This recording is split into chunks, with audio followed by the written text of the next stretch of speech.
Did you all get your agenda for tonight? Mm-hmm. Yes, we did. Okay.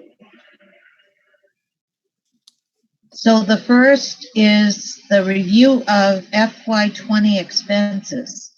And Heather can fill us all in on that. Sure, absolutely. I'm going to pull it up on my screen for 1 second, Claire, just so everyone can see what we're looking at on the same page. Okay. Yep. Give me 1 second. In the meantime, I did email everybody about 45 minutes to an hour ago, a bunch of documents with the directions for tonight again. So you might each have them as well. But let me see, let me grab the right folder here. So we're opening the right document. That's always a good thing. Okay, so we're going to start with revenues. Okay.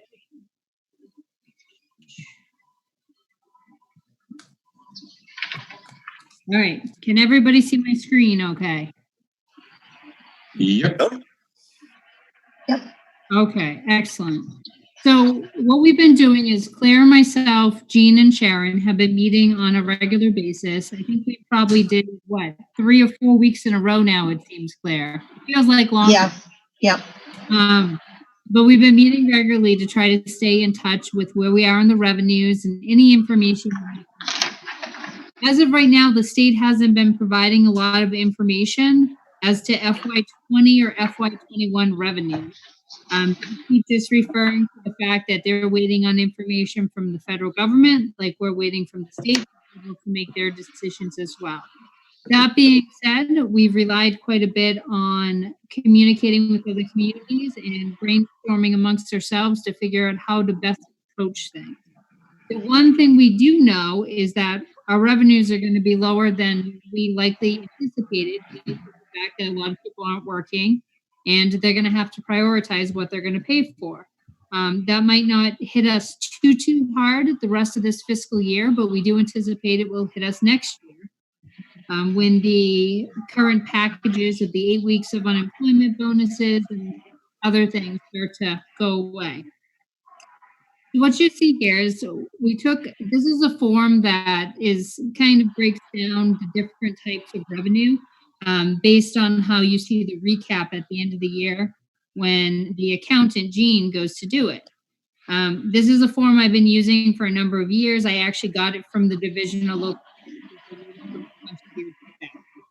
Before we begin, if anyone is not actively talking but has a lot of background noise, they may want to put it on mute because we are currently on or taping to be on cable access TV. So any of those lovely background sounds are going to be part of the poor residents' experience when they're rewatching this. Come on, Ted, turn off the cartoons. Yes. We want the best experience possible for everyone. All right, so right over here, what you see is I'm going to go through the different sections of what we have and then the different columns second. So through the different sections, we have the property tax levy, we have the state aid, then we go down here and we have the local receipts revenue, and then we have additional funds. I had another section, but it wasn't relevant for anything we currently do, Barre, so for the purposes of sanity, I've removed it for the time being. All right, so up here, so what we do have at the top is you have FY19 actuals. So this is the amount of funds we actually had or budgeted and had for FY19. So what that means, the property tax levy, so this was a property tax number at the bottom line. It's broken down by how we can charge it and so forth. But at the end of the day, this is the amount of property taxes. As you start seeing in a couple columns over, we just write a number. We don't actually break it down because it's not something you can break down once you charge people for it. This is just how to calculate how much the state's going to allow you to charge. Down here, you have state aid. The state aid is broken down into the unrestricted governmental aid, which is probably spelled wrong, but that's okay. That's essentially the state lottery proceeds. If you remember, the governor over the past couple of years has said that he will continue to increase unrestricted general governmental aid to the communities based on the percentage increase of the state lottery. That's why the past couple of years it's gone up by about 3%. Then you have the state-owned land, the veterans benefits reimbursements. This is what we get back from 75% of the amount of funds that we pay to veterans who are receiving benefits in any of their expenses. We generally don't collect it at a very quick turnaround. Jean, isn't it about like 18 months out that we get it back? Yeah, about 18 months. Okay, so when you're seeing Yep. these numbers here and what they're budgeting for the upcoming year, they're budgeting the 75% reimbursement for about 18 months prior. So it's always a lag time on that. Veteran, blind, and elderly exemptions, and public library offset, and then down here's the state assessment. So these are the charges they charge us for regional transit and a few other things. So the state aid itself, sometimes it's just referred to as a cherry sheet. So it's what you can find online. It's on the Division of Local Services website. All that information, they do it over the years and so forth so that you can track it. The next piece down you have is the local receipts revenue. What this consists of is you have your other taxes and excise. So that's your personal property tax, your excise tax, and payments and interest. Your charges for fees and services. That's some departmental fees and a few other things. Licenses and permits, fines and forfeitures, other departmental revenue. And then you have two categories of miscellaneous. You have miscellaneous, which pretty much for us just consists of interest in a bank account that we can predict. And then miscellaneous non-recurring. Miscellaneous non-recurring, the state does not allow us to budget for this for an upcoming year. You're not supposed to do it because it's stuff that you can't always depend on getting. So they generally don't like to budget for that number. And then you have additional funds, so any other money that you're putting in to offset the budget, and you have the indirect costs for water and sewer. You have free cash, which currently you see it's been zero for the past, last year and this past year. Transfer from any special revenue accounts, transfer from ambulance funds, and operating stabilization. So before I go into the top pieces and into any more of the details, does anyone have any general questions about the different categories of revenue? Nope. Nope. Okay. I think we're good. Heather, sorry, I was muted. I was just curious, are these being fed from those other budget sheets that we had looked at previously? You're talking about ClearGov? Yes. Yeah. Is that automatically feeding this, or it's a summary sheet that you make based on all that ClearGov material? Yeah, so it's a culmination of what's on ClearGov and what Jean is able to document on her accounting side of the house. Okay. So what we did with the sheet is I initially got it started and pulled information manually from ClearGov. And then Jean was kind enough to go through and double check all of my numbers on actuals. And we'll take a quick peek at some of the subcategories on this sheet. And she actually went in as well to update where we were at 50% of the year and 75% of the year so that we could try to make the best accurate predictions we could based on what we've known so far. Sounds great. Okay.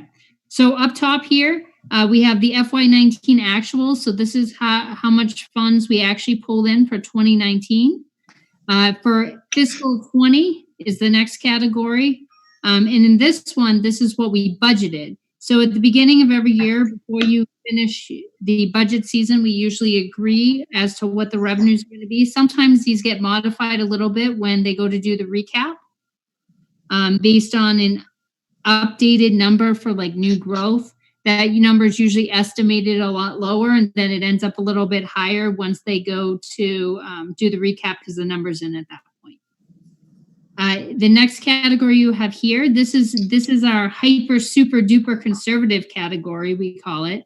Also like worst case scenario, FY20 post COVID-19 conservative.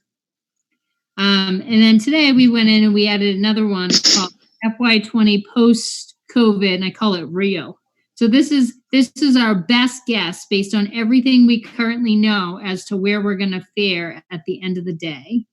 Then you have FY21 estimates. So these are the numbers that I believe you guys had initially gone over with Andrew. And then this is our FY21 post-COVID-19 estimated revenues for FY21. So the first spot I wanted to start over here was just looking at the FY20 numbers, all three of them together, just so everyone kind of gets an idea of where we're going here. So our super duper conservative number we had at 7.4 million, even though our tax levy allowed for 8.6. And the reason we did that number was we were looking at what we've currently pulled in thus far this year. So this is why I'm saying super duper conservative. Like worst case scenario, no one else pays another bill after tomorrow. We've collected at least $7.4 million in taxes. All of our major tax escrow companies, Wells Fargo, Sharon, what is the one with the C? The big one? CoreLogic, thank you. Wells Fargo, CoreLogic, and Loretta. So all of those companies have already provided their tax bill payments for May 1st. So that's fantastic. They not only came in before May 1st, but they came in like over a week before, which is unheard of. So that's pretty good. We're pretty happy about that. Okay, so that is the worst case scenario. No one else sends us any more money. That's where we would end up. FY20, the real version, we have it about 8.5 million, which still has us about 100 and so thousand shy. The reason we figured that when we were guessing and still trying to be conservative is we collect about 400,000 each quarter that is not through escrow, meaning people don't have the money held by their mortgage company or their bank, either because they don't have a mortgage, they may own their house outright, or alternatively, they just didn't make that as part of their agreement when they went out to do their loan. They have their mortgage payment escrowed. That being the case, we wanted to take some number that was somewhat in there, and we figure, okay, well, between people who don't pay in the first place and potentially folks who may not pay, we just shortened it about $100,000 to give us a little wiggle room on the conservative side to say worst case scenario, we could be shy about $100,000 on taxes. So that is how we came up with that number. All right, so is there any question on the FY20 property tax levy section? And if not, I'm going to move on to the state aid section and stay in FY20 for a moment. Okay. All right, so down in the state aid, so FY20's budget numbers. So we have the state's number that they've given, that they've budgeted for us are in the FY20 column here. So it totaled $1.094 million. The FY20 post-conservative, this is how much they paid us to date. So if they stop paying us any more money this fiscal year, we would end up with $892,000. Their next payment is due before the end of the month of April. So that number hopefully will keep going up. They have not given us any indication at this point that they're not going to pay the rest of the year to get to 100%. We anticipate that they will, but we wanted to make sure that we documented and showed in the event that they didn't, this is up to date. This number here is if they do pay us what they said they would pay us, that would be $1.094686. Okay. All right. Oh, I'm sorry. Is there a question? Okay. All right. So the next section we have here is the local receipts revenue. So in the FY20 budget, we're actually going to dive a little deeper into this because I think sometimes folks have questions and I just want to make sure everyone is on the same page with stuff. So other taxes and excise. So we have a subcategory down here. All right, so other taxes and excise. So we have the first one is motor vehicle excise. You have the FY19 number of what we collected, which was 732. FY20, we budgeted 722. In FY20, halfway through the year, we were at 93,000. And after 3/4 of the year, which ended at the end of March, we were at 374. Now, excise goes out in batches. There's bigger batches around the spring. The biggest batch we've already sent out. The next biggest batch we sent out At this point, we anticipate that we'll likely get at least around, I believe we're already at 480,000 or so. Is that correct, Sharon? Yes, that was as of the end of March. Okay, so we're at 480,000. So at this point, based on what we know and how much we expect to collect, we believe we'll be at least around 700,000. We feel like 700,000 is a real number of what we can expect to collect. The next one is penalties and interest for property taxes. And in FY19, we brought in just under 14,000. In FY20, we budgeted 13.5. After 75% of the year, we were only at $4,500. Reality at the end was about 6,347. We don't anticipate much more coming in because we put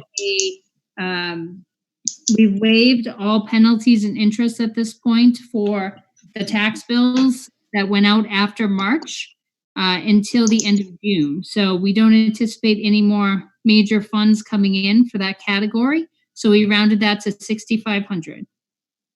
Same thing with excise and tax liens. You can see excise over here. In FY19, we brought in 15,736. In FY20, we budgeted 15,000.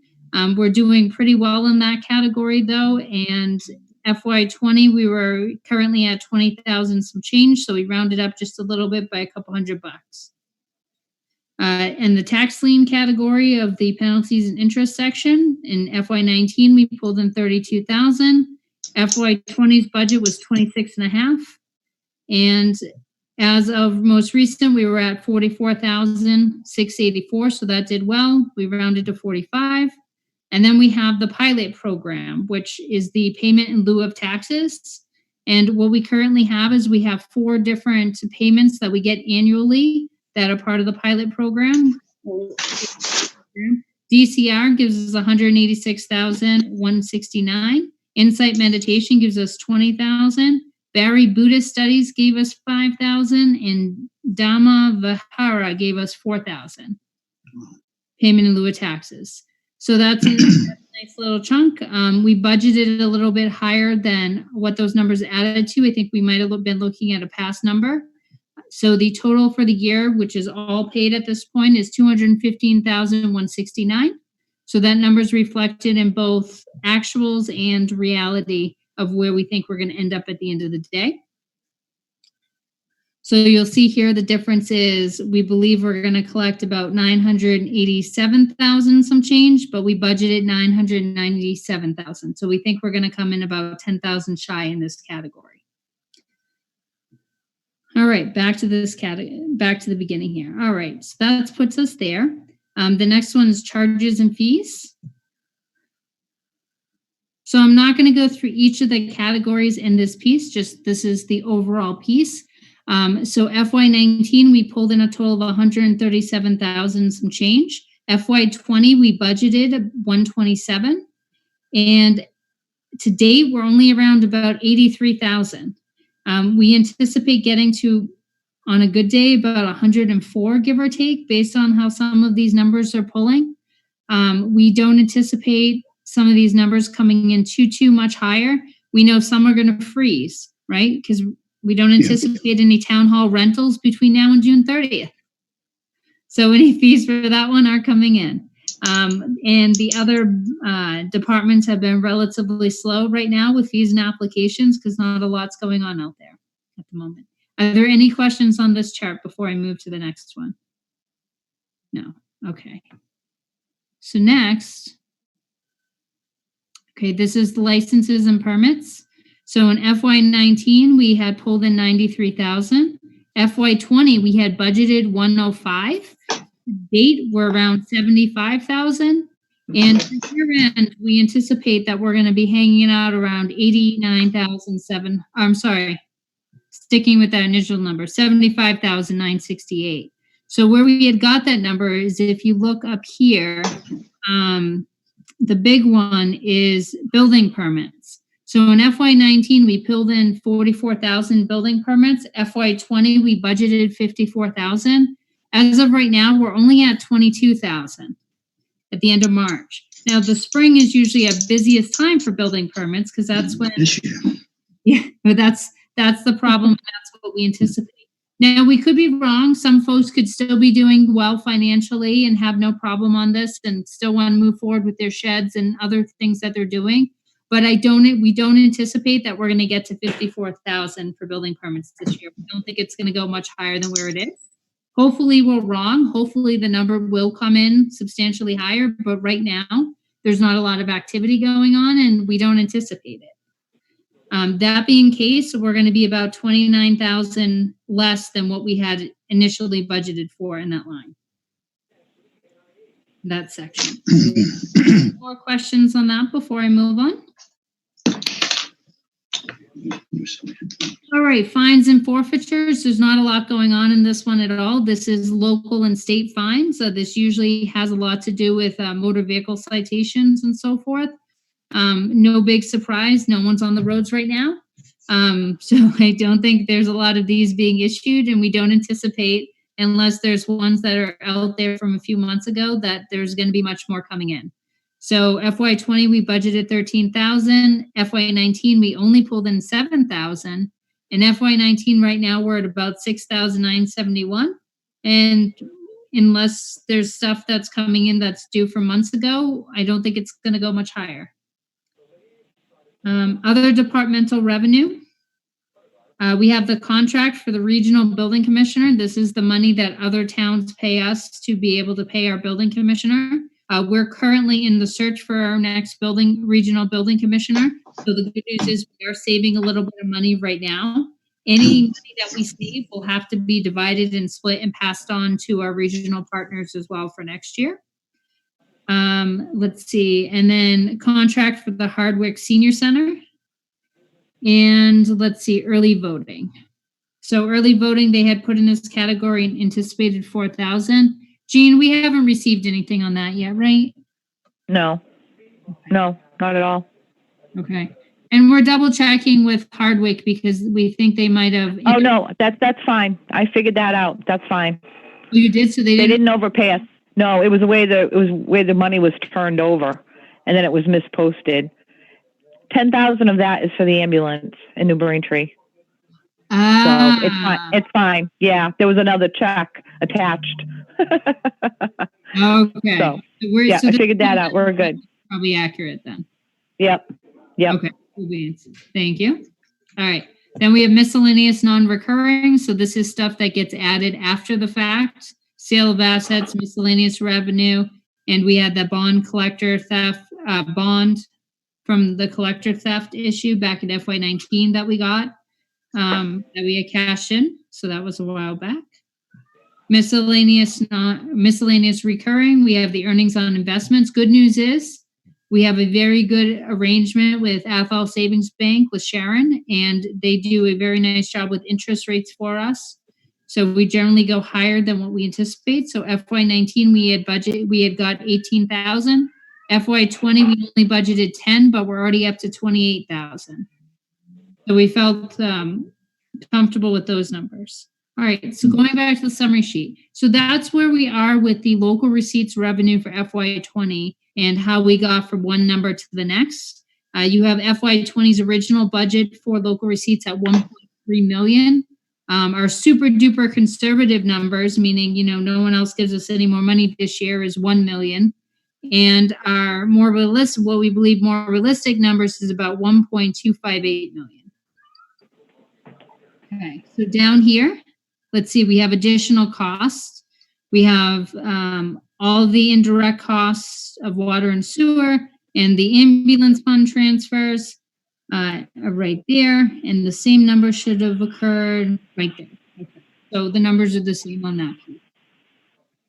Let's just go back up and make sure we did our math right, because sometimes that's always not so good.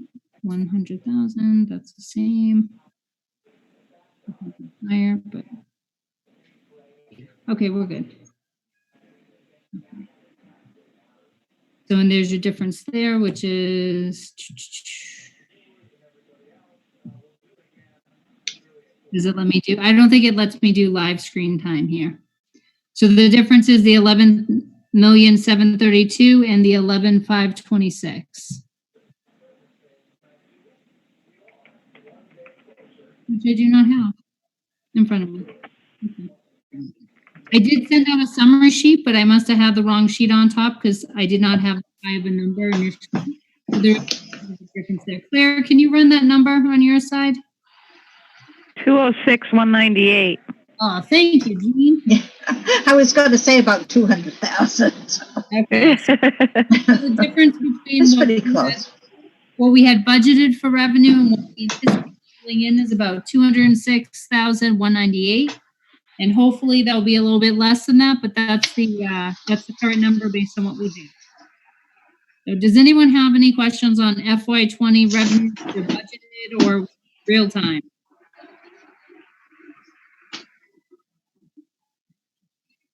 No. Okay.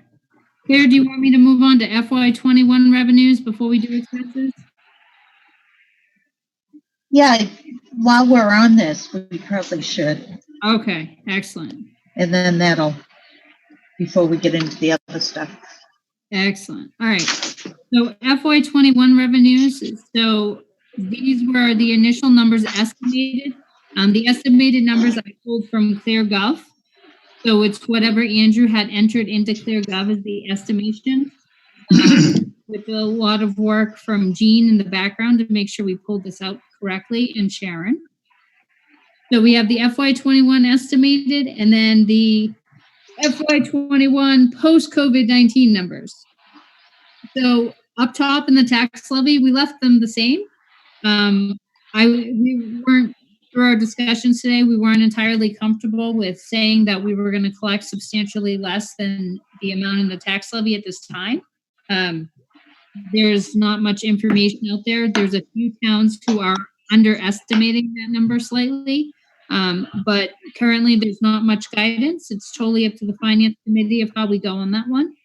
We come back to that. So state aid, there's a couple different ideas of what's going to happen next year. Some people believe state aid will come in 100% of where the governor's budget is because they'll use their stabilization operating funds to make everyone whole. Some believe that, they might level from the year before. And some believe it's going to be a 5 to 10% cut based on their economic recommendations and analysis of their budget last year, with 14.1% decreases anticipated for next year's revenues on the state side. We used the middle approach and we said, okay, well, let's look at things and say what happens if they level fund FY20's budgeted numbers for state funds. So that's what we did. With the exception of the state assessments, because even if they level fund the amount coming in, we anticipate they'll still increase the amount going out. Okay. So then we have local receipts revenue. So FY21 estimated. For other taxes and excise, we decreased a little bit. I'll go back into the little blocks here. Let's see. So other taxes and excise, they had budgeted $710,000 for motor vehicle. We believe that's likely to come in lower. So we budgeted $650,000. Penalties and interest for property, we decreased that to $10,000 on the conservative side. Same thing with excise and the tax lien penalties. And then the pilot, we left the same. So it was originally budgeted at $985. We budgeted more conservatively at $905. Any questions on what we did there for guessing? Good guess. Okay. Well, we'll see. We'll see how well we do next year. Okay. Charges and fees. So estimated versus the FY21 post-COVID-19 numbers. The big things here, fees from the tax collector. We believe some of the, Sharon, do you want to explain this one a little bit?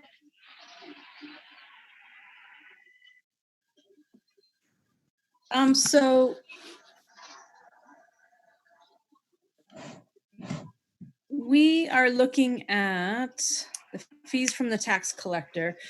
we are looking at that number, and we guessed it lower because some of the tax title fees had been incorporated into that estimate in the past, and the more that we're looking at that, we don't agree that that's appropriate. Tax title fees don't actually come in as revenue. They come in and they're legal fees, so they end up being paid out to our tax title attorney. So that is why we guessed much lower than what was originally estimated. Excellent. Thanks, Sharon. All right. Oop, I pushed a button.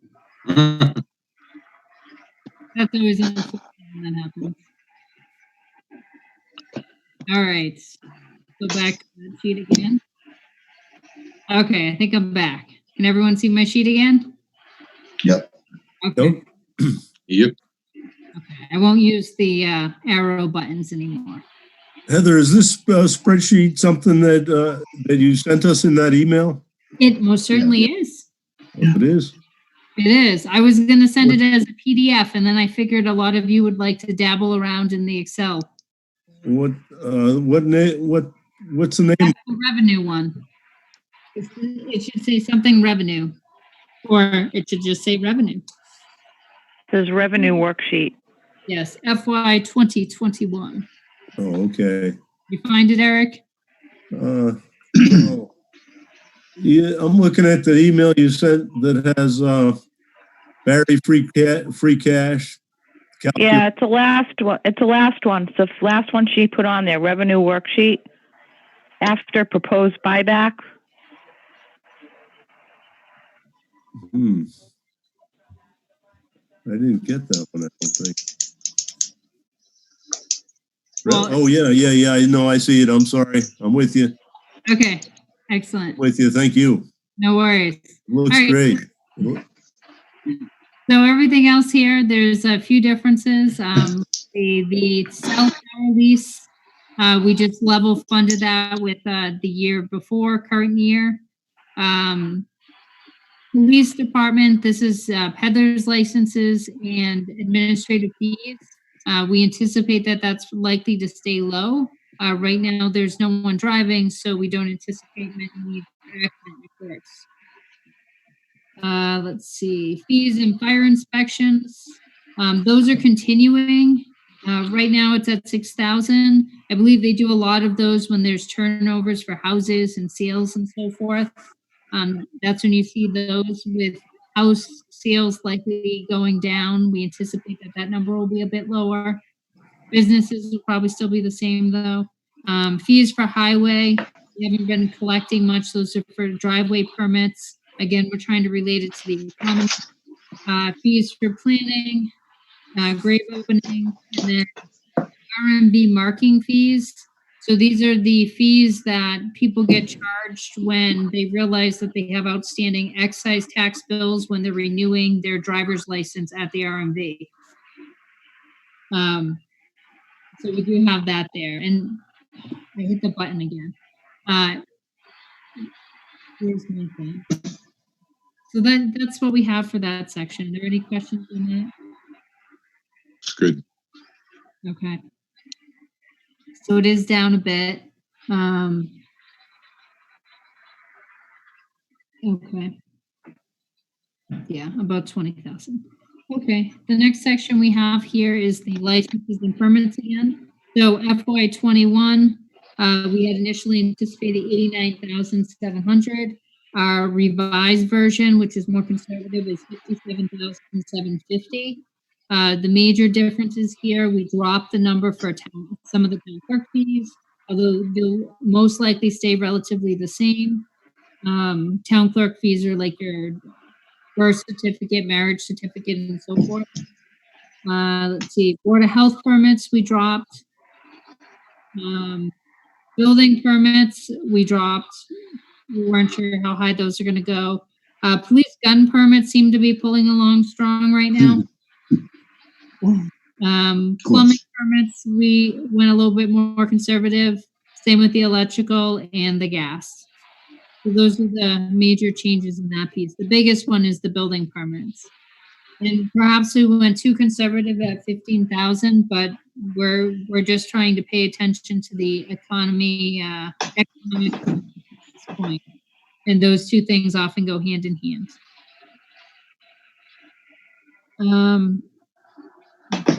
Section. Oh, and I hit a button. Okay. Am I still sharing? Let's find out. No. Okay. Oh, human error. It happens. Okay. So let's see. We're back to the court and local fines. We just kept the number low. Other departmental revenue. We believe those are going to stay pretty much the same. Let's see. Nothing there. And we increased the earnings on investments to actually 20,000. Okay, so that brings us back here. So FY21 estimates. You have the property tax levy, which stays the same. We talked about the state aid. We talked about the local receipts revenue, which comes in 100 and something thousand, a little bit less. Additional funds will likely stay the same.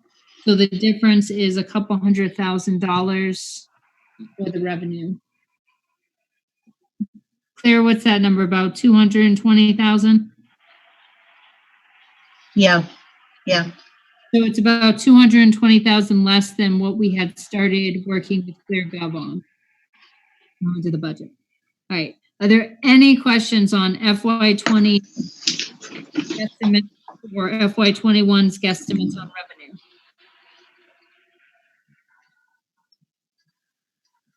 No. Okay, Claire, where would you like me to go now? There's the COVID-19 expenses. Okay, we're jumping on the agenda. All right. So COVID-19 expenses. So I wanted to cover just a couple things so everyone was on the same page. So as of right now, we're in okay shape with unanticipated expenditures. There's currently 3 different funding sources that are available. One has yet to be explored because there's not a lot of information. The other 2 we're currently working with. So the first source of funding was the most immediate one that the town saw, and that was through Department of Public Health. They were able to push funding through the regional planning agencies and commissions down to the boards of health for immediate expenditure. So we were able to cover things like our initial things to PPE, cleaning supplies, additional hours for our public health nursing staff, nurses, additional hours if we needed any for Andrea at the Board of Health, additional hours for Tony, our custodian, to do some cleaning, any specialty products he might need. So we were able to cover all those initial expenditures, and we were even able to partner with New Braintree to get a second round of funding for purposes in that category.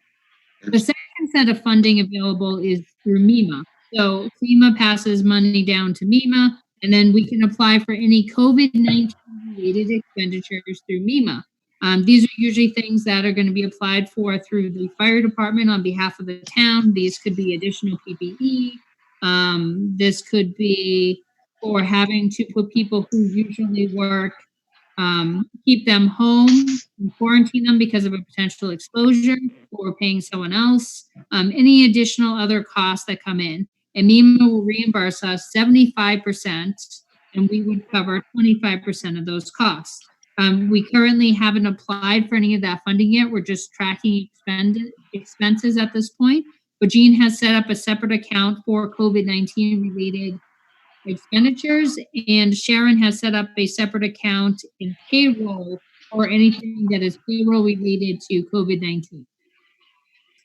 The third set of piece of funding, which we haven't seen and we don't have tons of guidance on yet, is the CARES Act, which came through the federal government. The CARES Act is going to come down through the state and be applicable to the state and all of its municipalities, with the exception of Boston. Boston had to apply by itself, but everyone else is covered by the state. It's about $2.7 billion out of the multi-billion-dollar package that the government pushed out. There's 3 pieces to it. One is that the expenditures have to be COVID-19 related. The second prong is that they had to be unanticipated as of March 23rd. And the third is they have to be incurred between March 1st and December 31st.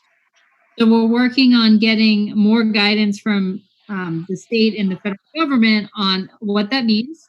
We have given clarification as of now that it cannot be used to recoup lost revenues. So if we have numbers that come in lower than we anticipate because of COVID-19, they're not going to allow us to use those funds currently to cover that. There was some discussion that the U.S. House was looking at in their more recent pieces of legislation, the possibility of allowing some coverage of that. We don't know. There's also talk about allowing the CARES Act to help cover the 25% of the other part of the 75% of the MEMA grant program. And if they allow that, Jean will just have a complete party trying to figure out what to do there. Yeah, can't wait. She's excited. And then we'll have to apply for additional funds for MEMA and CARES to cover the cost of Jean's additional hours to do the paperwork related to Yeah. Oh, we got to pay her too? Yeah. Yeah. Yeah. That is currently where we are with those different funding sources. One of the things that has, oh, I'm sorry, was there a question? Oh, I was just curious if those numbers are in, those sources are under additional funds here. Is it in the spreadsheet?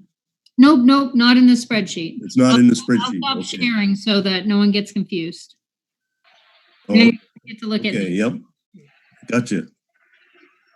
So no, that's not on the spreadsheet. So those are those three pieces. The other piece that the select board started discussing on Monday night was there's a bit of a concern that there's a number of folks who are going to have an unusually large amount of unused vacation time. There are some departments where right now they're just not able to take vacation because they're essential workers, and like the police department has adjusted shifts so that they can cover everything. They're restricting the number of people that are interacting with anyone else so that we're working stronger on social distancing. So right now, no one's taking vacation in some of the public safety sections. That being said, there's a number of folks in the town that have unusually high amounts of unused vacation time. There's been lots of discussions on listservs and forums about how different communities are dealing with it. Some communities are looking to see, okay, well, they can just extend the amount of time that someone has to be able to use all the vacation time. Some are extending it out to December. Some are extending it out to the following July. Some are looking at compensating, paying out for the time. Through discussions, the Board of Selectmen on Monday proposed that we look into the possibility of having the town buy back up to 1 week of vacation for employees that exceeds the usual 80 hours. So right now, the personnel rules allow for someone, if they have 80 hours of vacation time, they can roll it over to the next fiscal year and use it in that fiscal year. But if someone has over 80 hours, and we have quite a few people who've been here for a long period of time, so they have quite a bit of time built up, they're looking to allow the potential of people having the ability to cash out that amount of time this fiscal year. I've currently reached out to Fred Dupree, who is our labor counsel, to see if he has some time to chat about this, to see if we would have any issues running into collective bargaining and so forth with doing that as a potential proposal. But in the meantime, the board did ask that Finance Committee take a look at this and provide a recommendation and some discussion. So I'm just going to pull up the document. It'll take me 1 second. Well, one hopes it will take me 1 second. Who knows? It's one of the documents I sent everyone this evening. It is the proposed buyback vacay page. Let me see. I'm going to share it now. Let's see. All right. If all goes well, can everyone see the document? Yes. Yep. Excellent. So we have department, people's name, and then we have the number of hours of vacation that exceed 80. So if they had currently, as of the day we ran this, if they had less than 80 hours left of vacation, they did not make the sheet. because they can carry it over, no problem. If they had over 80 hours, we have it down here. We have the number of weekly hours they work per week, their pay rate currently. All of this is public record. And then the calculation of what it would be if we did 1 week of pay, or the amount of hours that may be under a week. So if someone only has like 5 hours over, we're only going to do the math at 5 times the hourly rate to figure out what that amount would be, which would bring the total liability of doing this buyback as of today, so the highest, because some of these folks may use some of their time before the end of the year, would be about $19,000 and some change. Questions, comments, thoughts? Heather, Yes. is this a one-time deal or just for 1 week? Yeah, the select board were looking at how to provide something to some of the employees so they wouldn't lose all of their vacation time. A lot of positions, police, fire, DPW, and even, Board of Health and stuff. There's folks right now who cannot take time off. Right. So they wanted to provide something that was fair and even across the board to everybody. And that's what this would be. This would be a one-time, buyback. One of the benefits of doing it is when you look at positions like the police department, especially when you officers, when you have an officer who's out, you actually have to fill their position. So if they're on vacation, you're paying them as if they were there so they can be on vacation, but then you're paying someone else to come in. Maybe it's a part-time person, or maybe it's someone else you're paying on overtime. But you're incurring additional costs. Next year, we anticipate it's probably going to be a pretty tight budget. You were able to potentially cover the expense of this ahead of time. It would take care of that and at least allow us to have a little bit of a steady run for next year. Those who generally carry funds over, the police chief already budgets in his budget to be able to cover the coverage for that. But this is more than he would have initially anticipated.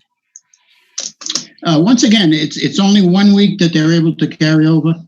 Yeah, so it's a maximum of 1 week. So if you look at their weekly hours, 2 weeks. Isn't it 2 weeks, Heather? Well, we got 80 hours here. Able to carry over 80 hours. Yes, yes.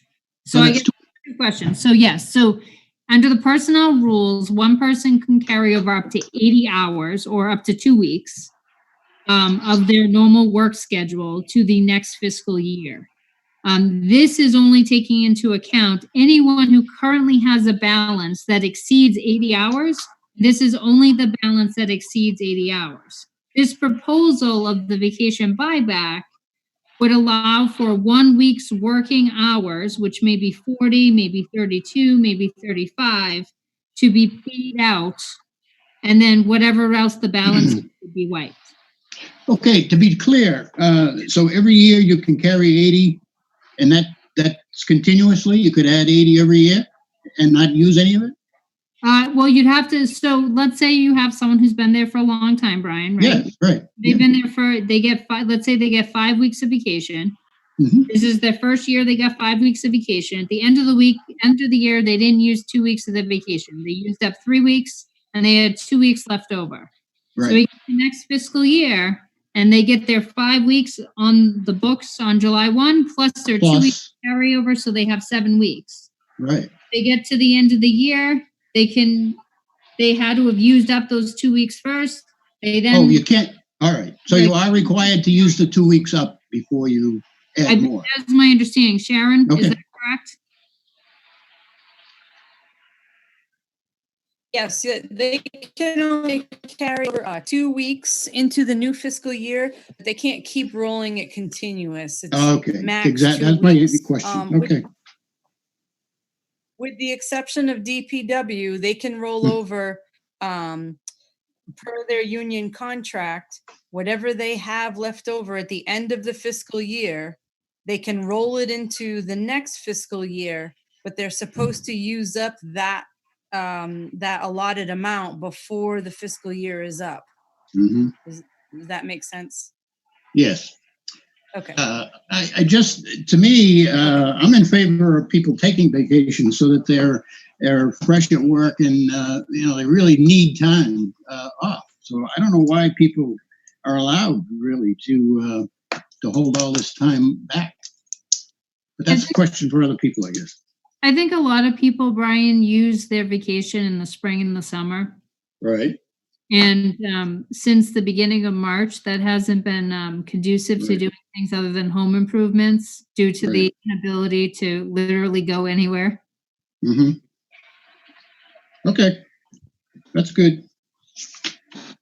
I'm with you, Brian. I feel they should use Yeah. their vacation time during the year so they're not carrying over more than the 2 weeks. Exactly. Yeah. Or even less. But I don't know how they've, like this one there that's got 99 hours. Yeah. How do you accumulate much time? Don't take any time off. Because remember, if they've been there for a very long time, they may be each year getting 4 or 5 weeks plus the 2 weeks that they roll over. So they start the year with 4 or 5 weeks to begin with.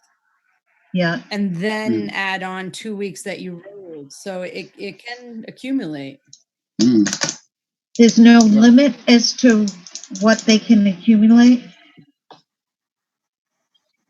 Well, remember that if it's besides the DPW, they can only roll over 2 weeks. But if you have some folks that have been working at the town for 20 years, they're getting 4 or 5 weeks vacation, at the beginning of the fiscal year, plus their 2 weeks. So say they've got 4 weeks vacation. So that means 160 hours. Right behind you. Squat down. Move those pants out. It's all the way in the back. And I don't know how they can accumulate this amount, even with 4 weeks. They must have taken some vacation. Mm. Or they're allowed to not take vacation. I'm not used to it. You're not taking your vacation because we were encouraged to. Certainly, I agree. I think people should take time. I think that, perhaps they just haven't. Right. But we don't have anything in our personnel policy that says you need to. There is nothing in there. No. No. Yeah, but isn't there a limit as to how much? I mean, how much you can accumulate, a maximum or something? It should be. I mean, because you could get up to. I mean, you can get up to 5 weeks plus 2 weeks from the prior year. That's 7 weeks. Now you're carrying over only 2. I don't know. I don't understand why these are getting so high either. I don't understand it either. That's what I just can't understand. I don't know either. But you should be, because if you're getting 5 weeks on July 1st and you carried over 2 from the previous fiscal year, that's 7 weeks. You get to the end of the year, you can only carry over 2 weeks. Right. So you'd be constantly at 7 weeks. So you'd be constantly at 7 weeks every single year if you never took any vacation time. Right. You'd lose 4 weeks because you can only carry over 2. So you'd be always if you had 5 weeks and carrying over 2 every year, you'd have 7 weeks in 1 year. So how did you get to 99 point? I mean, nobody's keeping track. Anyway, we got away from the subject here, I think. I think we did, Brian. Yeah, are we going to do the 1 week paid up front? So the selectmen wanted us to give our views as to what we thought. That was something they came up with, or if we would come up with something else. Does anybody else have any ideas? Yeah.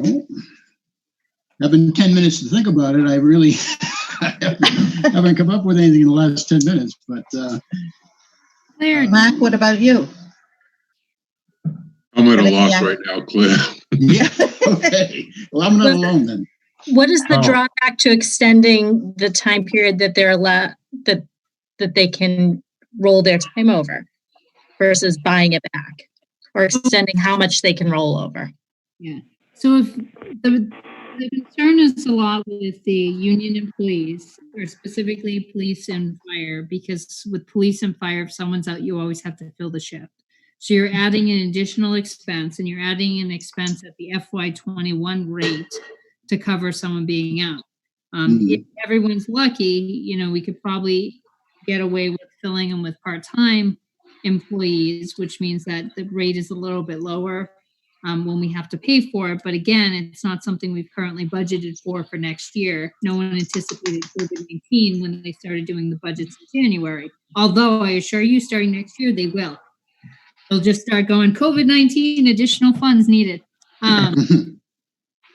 But so that's one of the problems. The other problem you start running into is you allow someone who already gets, let's say, they always carry for their 2 weeks, now they're 7 weeks, and you allow them to carry another 2 or 3 weeks, you're never going to see them. So the department in the constituent services could potentially suffer. I mean, I don't know if there's a right answer here. I have asked that the MMA look at consolidating information about decisions that other communities have done to kind of start building a consensus as to what's out there. I believe Dylan's probably on the line, Claire, if you want him to chime in. I know the next select board meeting is not till 2 weeks. So if the finance committee didn't feel comfortable with necessarily moving forward, they wanted to think about it some more, want some more information before they make a recommendation to the select board, I'm sure that's probably okay. I guess I've got a question. Yes, ma'am. These numbers here, they've already got 80 weeks they're carrying over, these people, right? Yes. So this is an addition to their 80 weeks. Yes, ma'am. What would normally have been done other years? So if they weren't a DPW worker and they have this balance, and mind you, this is as of a couple days ago, so these numbers theoretically go down. But if the person had the balance, like where you start seeing 32, 48, unless it was a DPW employee, when July 1st comes, those numbers disappear. They just So why are we going to pay them for a week?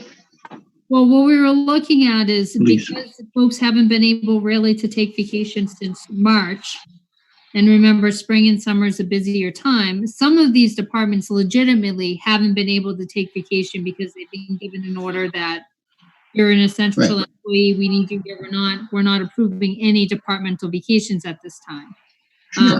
And they don't have a choice. I mean, they're not going to be able to probably use any additional time whatsoever while we're in a state of emergency at this time. Well, they have these hours now. It's April. So May and June. So is that why the selectmen are saying 1 week to pay them? Otherwise, they would be losing these hours, right?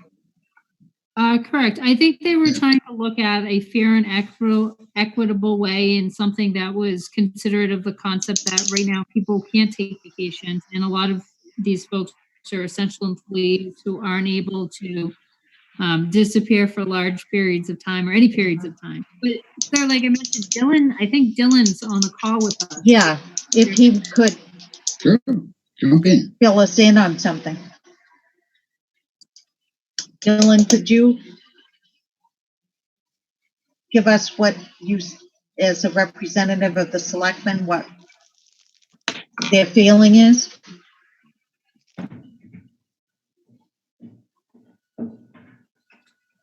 Guess not. Dylan, you with us? His name's up there. Dylan?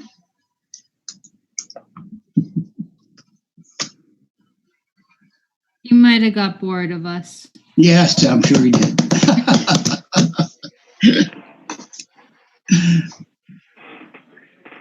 Ted, what do you think? Ted's muted. Really? But he should still hear us. Yeah.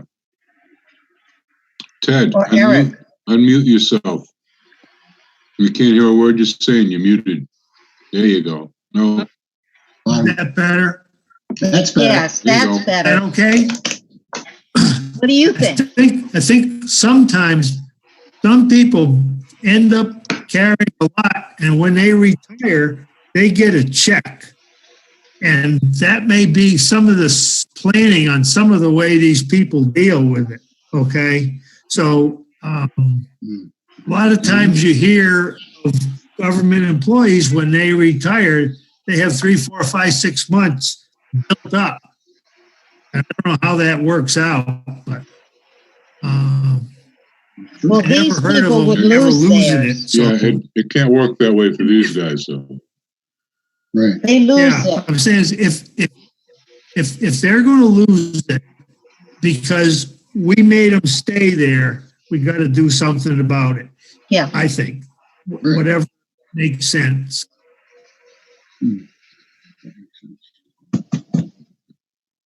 So what the selectman had suggested was to pay them for a week. Yeah, I'd say that would be good. But what's the criteria for when they could take their vacation?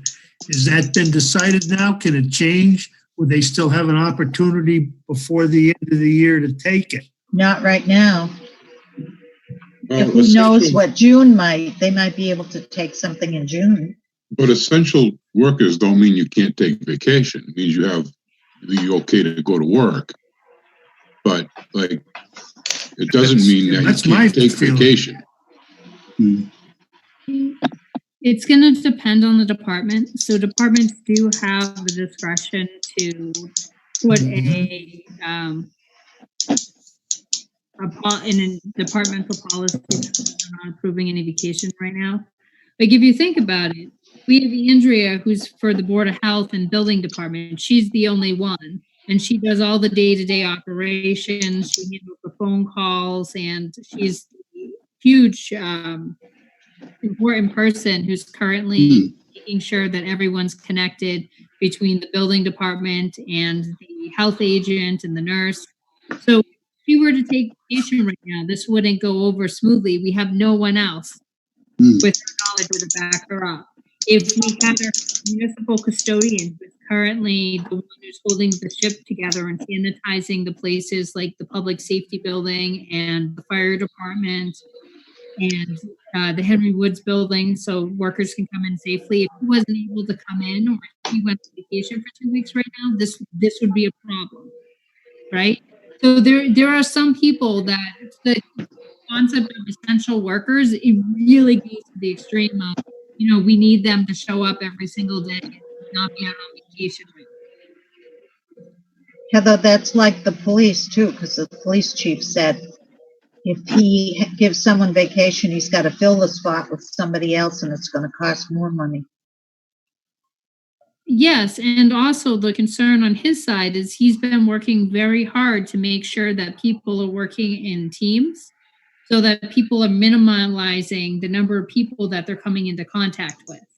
Like right now, we're sanitizing the public safety building at each turn of shift before people even cross paths, so that all the common areas and everything are completely sanitized before the next group comes in, so that we can try to keep people as safe as possible.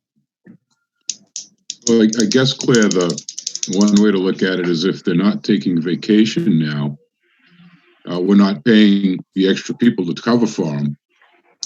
Yeah. So, is it a wash in the end? I don't know. We're not paying the overtime or the extra person to cover. So we're not expending any money on that side, but we're spending money on the vacation side. So I think that's why the selectmen came up with the 1 week, to pay them for 1 week. And then they'll lose these except for the DPW, right? Heather? I believe, Sharon, that's the contract, correct? Sharon, how did the DPW lose their, how many can they roll over?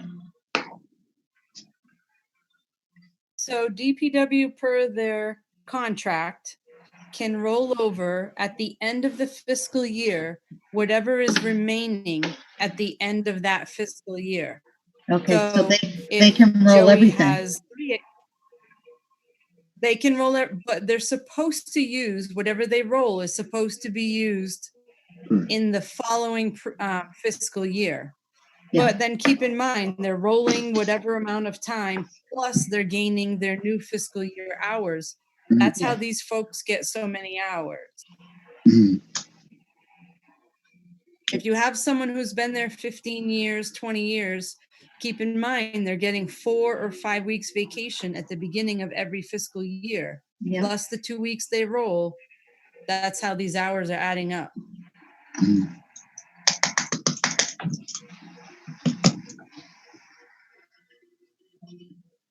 Jen, what do you think? I think we're gonna end up paying it one way or another, whether somebody takes their vacation time or whether we buy them out, because, you know, I mean, they could all wait. If the state of emergency is lifted, they could all decide to take, you know, the first half of June off, and then we're gonna be paying the replacements anyway. So, or if you have somebody who gets fed up and leaves because they're overworked and don't get anything for it, we're gonna have to pay out their time anyway. Yeah. So, I mean, a 1 week might be worth it. They're all going to still be looking at least 2 weeks. Some of them may still have 4 going into June, even if we buy 1 week. Yeah. Eric, do you have any thoughts? Excuse me.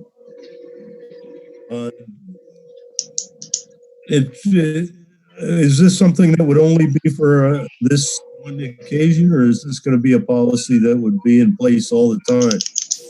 Or is this My understanding, it's just for the COVID, because of COVID. That's why we're doing it. Okay.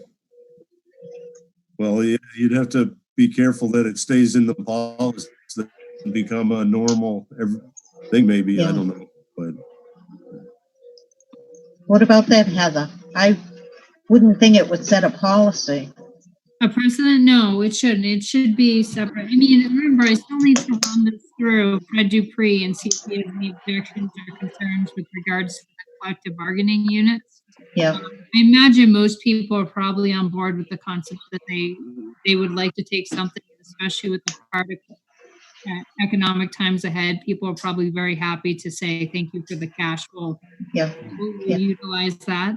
I don't know. I don't know if there's going to be debates and arguments that they should get all of it paid or they shouldn't lose any of it and should continue to roll. I don't really know where it's going to go.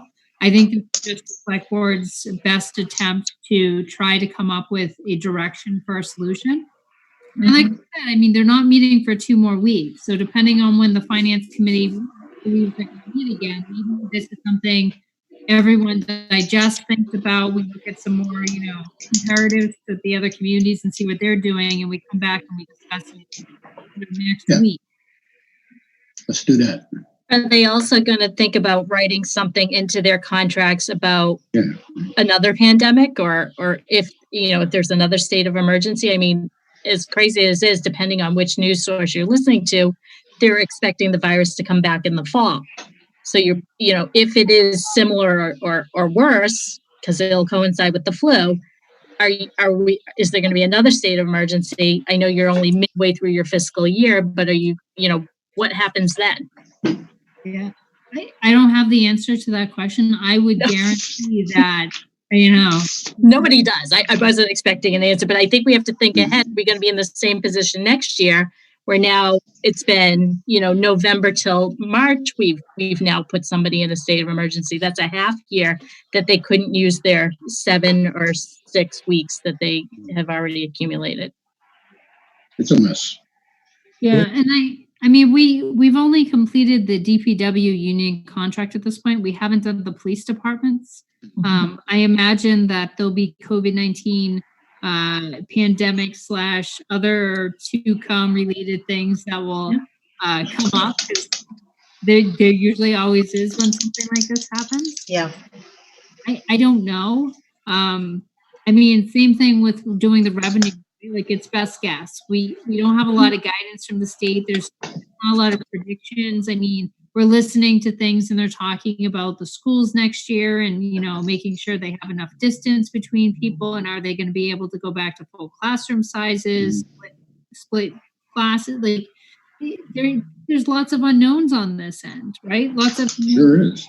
So I don't know.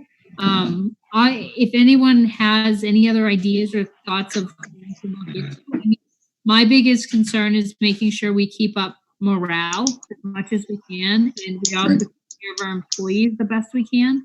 This is a very hard time for everyone, and a lot of people go through a lot of stresses and this is an option, right? These people, this list is people that have accumulated time.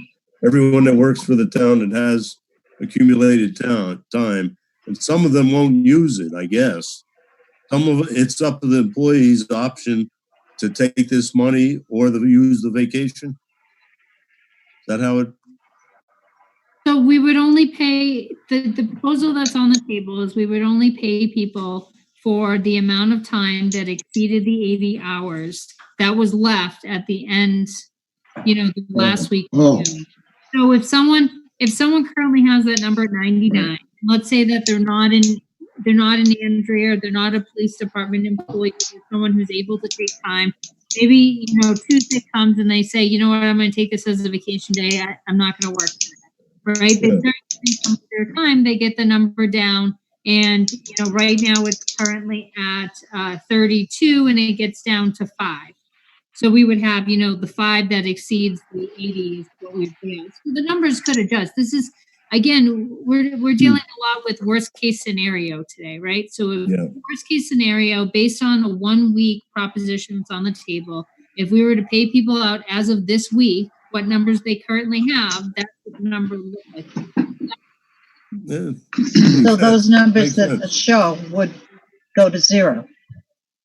They could go to 0, Claire. I don't think they're going to go to 0. But some numbers could start their way closer to 0. Can I ask another question? On any other normal year, what percentage of time do people lose anyway? I mean, how many people walk away from time at the end of the year anyway because they just don't use it? Sharon?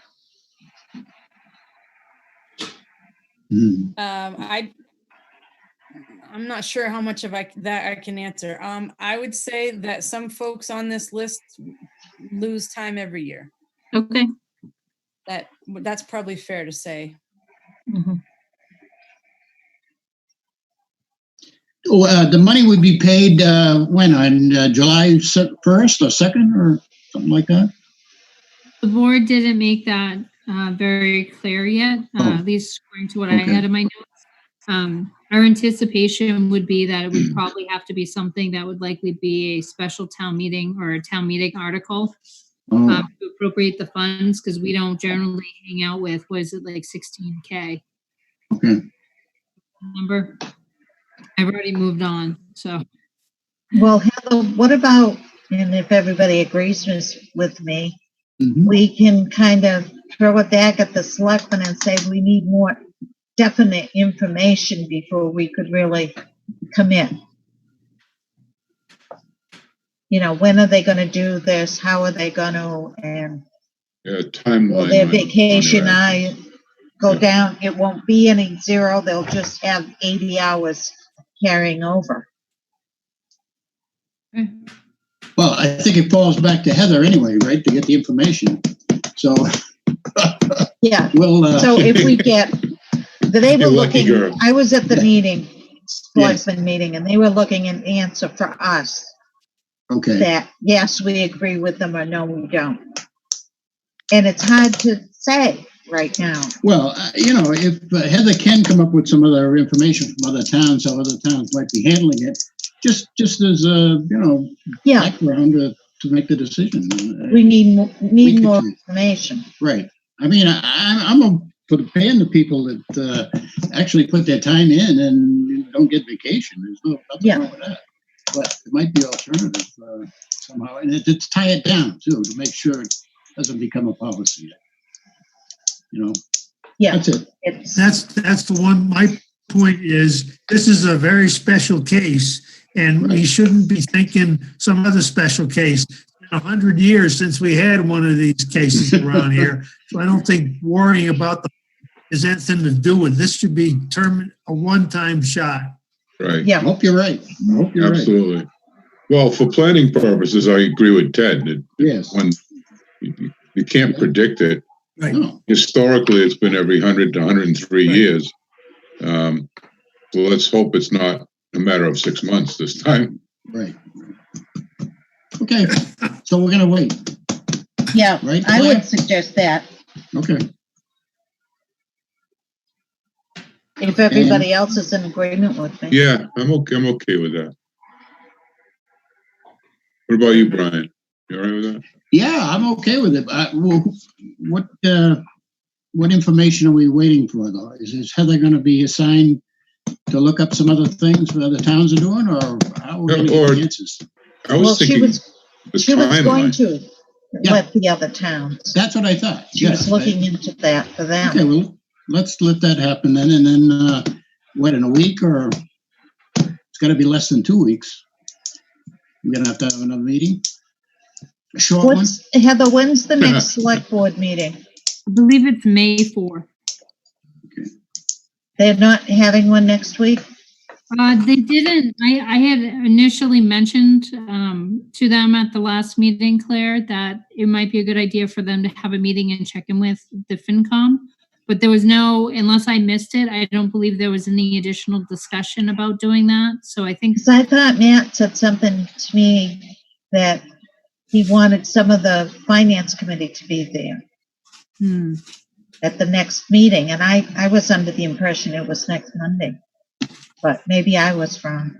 I'll pop him a text during this conversation and see if I can get a feedback when he is anticipating the next meeting. Heather, was that 19,000 in that summary sheet, or is that how much can we afford it? It's not in the summary sheet. What I can tell you that is in the summary sheet is I gave you two numbers. The first is the free cash number for FY20. I'm sorry, we're in FY20 from FY19. And that was 634,000 and some change. And then the second number was operating stabilization, which was about $700,000.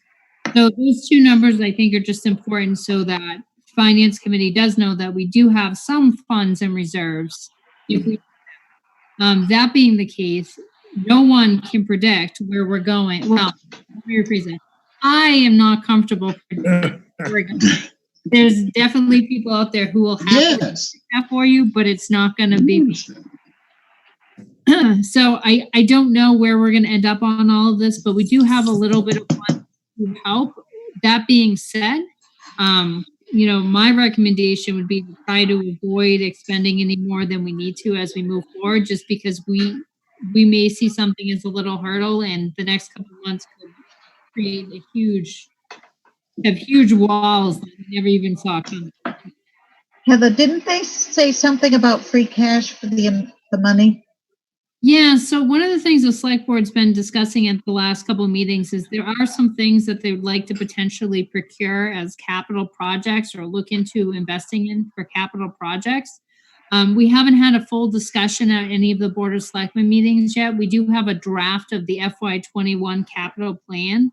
I need to take another look at that, but based on my quick recall of it, the number one project that I think is going to be really important for us to look at pursuing is going to be getting a new ambulance.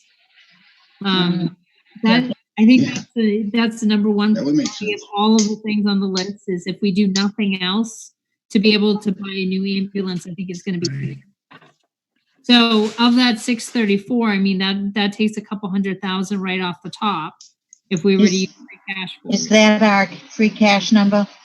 The 634,774, and I sent everyone the sheet, which was the certification of the free cash, as one of the attachments of tonight's meeting. So you should all have that as well, and it kind of breaks down a little bit of the detail.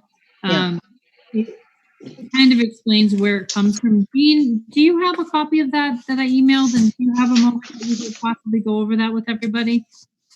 I didn't Oh. print that off. Which one is it? I'll pull it up on my screen. Which one's it called? It's called Barre Free Cash Calculation. I don't get that printed. All right. Jean, can you get this?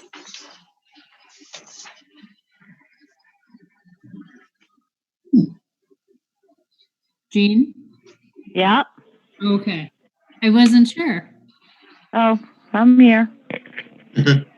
Would you be able to walk people? Can you see on my screen here? Yeah, I can see your screen.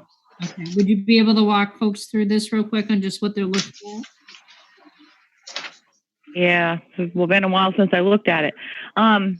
Yeah, so the free cash is a combination from actually everything.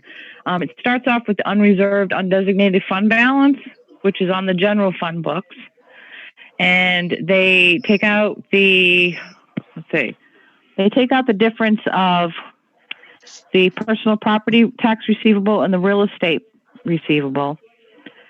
And then anything that's over budget, any grants or anything, like we had Green Communities, which was over budget by 177. The DPW generator was over by 71,522. And the gas inspection revolving account was over by 338. So they deduct all that. And then they come down to your deferred revenue. And it comes out to 634,774. So that's our free cash number from fiscal 19. Thank you, Jean. Okay.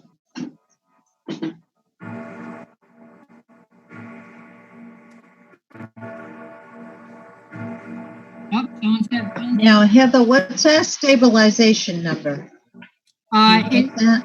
that is on the finance summary sheet I sent out, but it's approximately $700,000. Is that correct, Sharon? That is correct. And how much are we supposed to have in the stabilization? I believe DLS generally recommends 3 to 5% of your operating budget. Okay.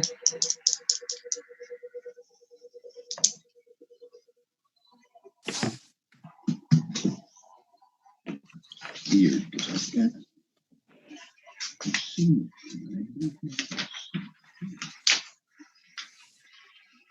So we'll, on the vacation thing, we'll ask them about more information. And then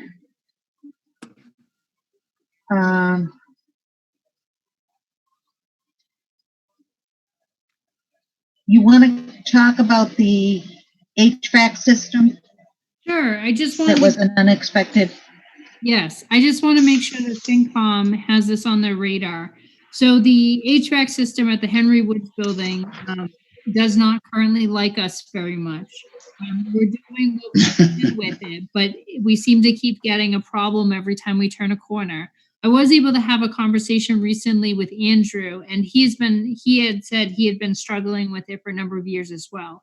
So we had to replace one of the pumps, one of the circulator pumps this year to the tune of about $700 about a month and a half ago, when it was extremely cold and everything started sending off the alarms because the system was crashing. We're going to be having to invest a couple $100 in what's called automatic bleeders. Right now, when the building does not have someone going around bleeding the current vents on a daily basis, the heat stops working because there's air that gets into the radiators, into the system. We don't know where the air is coming from or how it keeps getting in there. But today when I was in the office, I had to bleed the pipes for about 5 minutes to actually get them to come on in just one office. So automatic bleeders will help with that. We also just recently spent about $600 on a uninterrupted power supply. The system is now on controls. That we have a automatic system on the computer that we can control everything. It's supposed to be more efficient and everything else. The problem is every time there was a power tweak or a twitch over at the Henry Woods building, someone would have to go in and manually push a button or unplug the whole system and plug it back in. So we just got an uninterrupted power supply for that, so that no longer is the case, at least for most of the power surges and glitches. So that should help a little bit. But I just want to make sure it's on the radar. Right now, we've been able to cover all the costs within our budget without a problem. But if something else major goes wrong with the system, it's going to cost us funds. I don't know what the cost is to replace parts of the system, or if we had to replace the thing in its entirety. At some point in the future, we are going to want to have someone come in and look at it and give us a cost estimate of what it would be to fix it. Like what's wrong with the system? What would it cost to fix it? But just so it's on the FinCom's radar. Right. Heather, you're saying you call it an air conditioning system, but you don't have a chiller with chilled water around, do you? No, it's just the heating system. I just like HVAC. How old is it?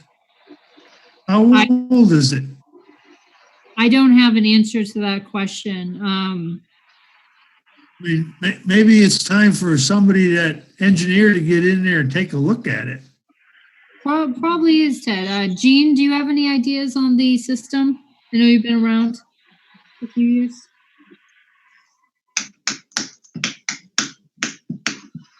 Yeah, I don't know. We've had trouble with it for a long time, and it seems to be the second floor. It's my office and the one next to me, and Heather's office and Sandy's office. So it just seems to be that section, the kitchen. But it's been going on for a long time. It's not, there's nothing new about it. It's just gotten worse. So it gets pretty cold up there. Who's the guy that we hired to fix it? Well, RJ McDonald's been coming in and messing with it. And then we had that energy grant that we went around and they put in those new thermostats and everything. Well, somehow I don't think they ever really came back originally to properly get them to work right. So we've had the guy from the library, the IM Power guy, come in, and he seems to have been able to fix them at least. But see, now we have this air problem in the pipes. And I think the thermostats are fine now. It's just that somehow there's air getting in there. Could be a bleeder. Well, they bleed. You have to bleed them every day. Yeah, but I mean, there should be a system bleeder. They're not designed to work that way. Something's pretty wrong. Yeah. Anyway. I don't know if we can play with it, but I just wondered. Go ahead, Ted. Pardon me, Claire? Do you want to say something? It might be time to get somebody on that system. It might be time to have somebody look at it this summer, okay, after it warms up, besides just playing with it. Well, we'll have to see how the COVID goes first. Yeah. We may still be locked in. Now, Heather, I'm looking at the agenda here. We covered the revenues for FY20 and 21. You want to talk about the town meeting and the election? Sure. That the selectmen talked about? Yeah, sure. So there's not much to say in the election other than the board voted for it to be rescheduled to June 23rd, which is a Tuesday from 8 to 8. I did post that on Facebook today, and I've been working with Ellen to try to get information out there to encourage people to vote by mail, either through early voting or absentee, depending on what they qualify for. So that is that piece. As far as the town meeting goes, so the town meeting is currently penciled in for June 16th. I believe it's a Tuesday. I think it's a Tuesday. One of my concerns was that where we're still currently in a state of an emergency, and I don't know if it will be in June or not, but the town meeting is under the full jurisdiction and authority of the town moderator. So once the select board votes on the warrant and they vote on the date and they post the warrant, that is the conclusion of the Board of Selectmen's jurisdiction and authority over a town meeting. Then it turns over to the hands of the moderator. Mass General Law, and now as recently amended in order to include specifically COVID-19 and the state of emergency, allows a moderator, if they do not feel safe to hold the meeting, that they can continue the meeting for up to 30 days, and they can do this in 30-day increments. The state of Mass has recently passed legislation that says that in the event that a town does not have a town meeting passed with a voted budget by the end of June 30th, they're going to allow towns to operate on a 1/12 budget as approved by Division of Local Services. So we've heard 1/12 budgeting before. We've heard it in the school arena, because every year, if the school does not have an approved budget by June 30th, they then have to work with DESI to get a 1/12 budget approved. When they say 1/12 budget, they mean 1/12 of the prior fiscal year's approved budget. So if they were approved for $12 million, then that means that DESI is supposed to certify their ability to expend no more or around, give or take, $1 million in the first month. So if a town were to end up on a 1/12 budget, it would mean the same thing. It would mean that we would look at FY20's budget, which was, $11,668,904. And approximately 1/12 of that is what we would be appropriated and allowed, if approved, to spend in the first month of July. The reason I bring this up is with town meeting being in June and not knowing anything what's coming. Again, remember, we're always preparing for worst case scenario here. I think there's a possibility that we could end up seeing a town meeting continued beyond the month of June and the town ending up on a 1/12 budget.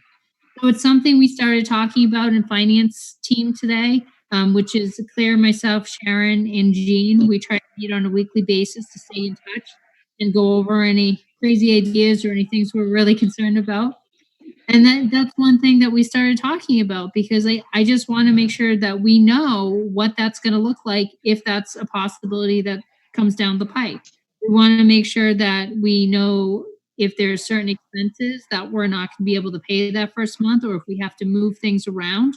Right now, we pay a lot of things in the month of July for discounts. We pay our county retirement up front because we get a percentage off. We pay our liability insurance up front. We save 3%. So these are things that if we don't get the savings for, we're going to have to think about ahead of time, because we would have to actually budget a higher amount if we weren't able to pay the whole thing. So it's just fun, just something for everyone to keep in mind. I did ask. What's that? You would have to have the next town meeting, the second town meeting within that month.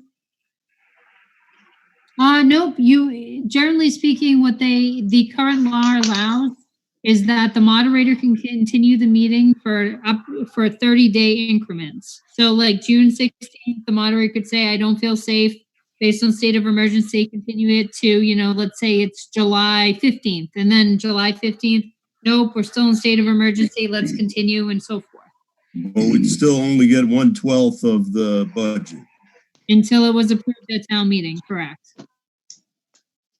So, but I think that's an important thing. I did have a conversation with our current moderator, Joshua, the other day, so that him and I are on the same page. And I'm going to see if I can work with the select board to have him come to the next meeting to make sure he can start some conversations with the select board. His current recommendation was that they hold, because it's an annual town meeting, we only have to post the warrant 7 days in advance of the meeting. So his recommendation was that they hold off on actually formally posting a warrant. Like everything can be ready to go. Finance committee can do their thing, and just hold off on actually posting the warrant with the date until 7 days prior to the date we're going to be able to hold it, so that we avoid as much as we can postponement. So we're going to have to be watching out if people are that go to town meeting have to be separated. That's the thinking, that we won't be able to cram that many people into the town hall, into the space. I don't know, Eric. I think a lot of it's just unknowns at this point. Like, we don't know at what point some of these things are going to be relaxed. We don't know what the new guidance is. Yeah, But just yeah. looking forward even to the fall with the schools, if they're already getting concerned about, 30 kids in a class, they're likely to have concerns about 200 residents in a row. Yeah, yeah. So it's just looking We at have less. yeah. Well, some communities are looking at moving forward. Some communities are looking at doing town meetings outside. There's a few towns that we're starting to look at some technology options. I don't know. As I always say, I don't really like to be the leader in these things. I like to kind of see what's out there, see what the options I are. think- Yeah, that's a good idea, though, right out on the top. Yeah, that would be a first. Yeah. Okay, so I don't have anything for FinCom necessary to vote on that. I just wanted to bring it to everyone's attention so folks are aware. Yep. Now, has everybody looked at the minutes? Yes. For last meeting? Yeah, Can wonderful. I get a, Yeah, they're good. I'll make a motion. We accept the minutes of March 5th, Second time. 2020. Second. all in favor? Aye. Aye. Aye. Okay, that's taken care of. Now, we've been talking about asking about having a spending freeze till the end of the year Mhm. to try to hold the budgets down. Mhm. How does everybody feel about that? We've done that before. I'm all forget for what it, Clara. year it was. I'm with you. We've done it before, you're right. Yeah, we have. And that Times would, are so hold uncertain. us down. so Yeah, that they times are so wouldn't- uncertain right now, Claire. Yeah, I'm with you. I support you on that completely. Who gets because to if we make a decide? recommendation to the select board, that we would like to see a freeze on spending. Question on that, though. Who would decide whether it was a needed expense or not? The managers of each department? Or the selectmen? In other words, does every bill have to Yeah. go through the selectmen to get approved? So that's kind of a, tough situation. What about that, Heather? Makes it- So a bunch of different towns have talked about doing expense freezes, and everyone sets it up a little bit different. Generally speaking, you Mhm. start with just guidance to folks and you say, okay, we're going to allow for the normal stuff to come through. So you have contractual obligations, you're paying for software, you have the oil bills and so forth. But, Yeah. certain things are going to get flagged and you can be brought to the attention of, the accountant. Once the order is given by, finance, this would be something, if folks wanted to move forward, I'd recommend a joint vote or two different votes, one with FinCom and one with the select board. The policy of the town right now is effective the state. We're on a spending freeze, and we're only going to allow for necessary expenditures. So, COVID-19 related stuff. You start seeing bills come through the accountant's office, like WB Mason. It's going to raise flags, and she's going to be like, "Is this Yeah. sense?" and so forth. But most people are pretty cooperative. We've already discussed a little bit internally in town hall. I initially had started talking about a spending freeze back mid-March, and everyone was pretty good with understanding that, unless it was something they needed to hold off on purchasing it at this time. Yeah. The concern is just to get the word out to everybody and get buy-in from folks. I mean, most people are pretty understandable and they get the concept, okay, we're trying to do the best we can and keep the budget in the best shape we can because we don't know what expenditure we don't know about yet. Or maybe we're going to have to cover 25% of those MEMA expenses. So that's going to have to come from somewhere. Jean has been here for years. I don't know if Jean's run into any, Jean, have you run into any expense freezes since you've been here? No, not in Barre. Have you run I into haven't had it, but Brian, do you remember her mark when it was? Yeah, well, it had to be back in 2004, 5, or something like that. That was quite a ways back. Yeah. But we did get buy-in from everybody at the time on it. What's best for the town is best for the town. We don't do things for us. We do things what we think is best for the town. So we didn't have any trouble getting the buy-in and agreement on that. Right. But it was the kind of thing that we let the normal contractual stuff. It all happened as regular time. Yeah. It's just any additional expenses had to go through and be approved. Yeah, before they. Right. Yeah. Would anybody like to make a motion that we would like the selectmen to take that under advisement for a spending freeze, that we would recommend it? Claire, is that we're talking about the for the 2021 budget, for the 2021? The 20. The one we're in right now. The one we're in now. Yep. Okay. Till June 30th, or if things get better before then, fine. I'll make a motion, Claire, that the Finance Committee recommend or suggest to the Select Board that we implement a spending freeze for additional expenditures, not things that are already in the budget that have to be taken care of, only special things, only things that are out of that line. We don't want anyone going asking permission to do what they're already obligated to do. Right. Just the extra things. I'll second that. I didn't get it.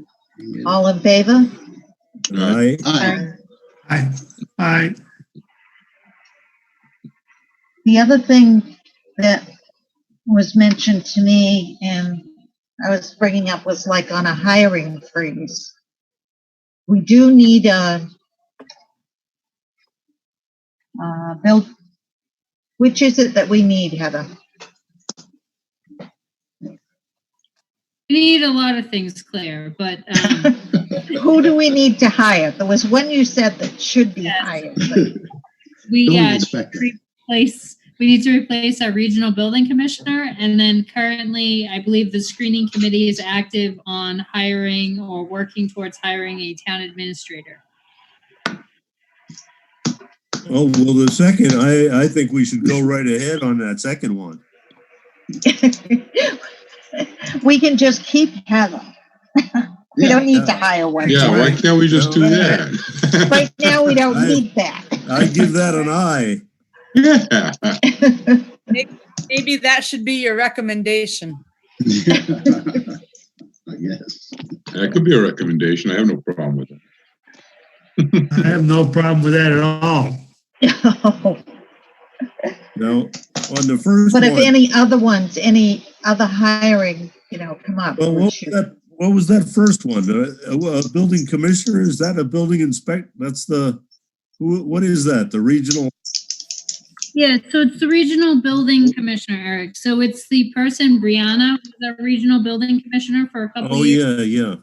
Okay, she's gone somewhere else. Yep, but the good news is we're currently saving funds because we're not paying anyone right now. We have an agreement with the alternate that we pay an annual amount to. So that's going okay, but at some point he's going to feel like we're overusing that. So he would probably very much like us to look at hiring someone. It's just been pretty hard with the whole remote thing and working with multiple jurisdictions. Who is that person? I want to Bob Laguerre is currently our alternate. I believe he's out of Athol.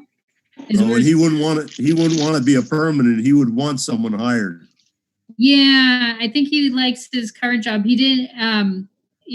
There's only I think one person who had applied for the building commissioner position, so it will reduce our period of time for interviewing based on our current candidates. Yep.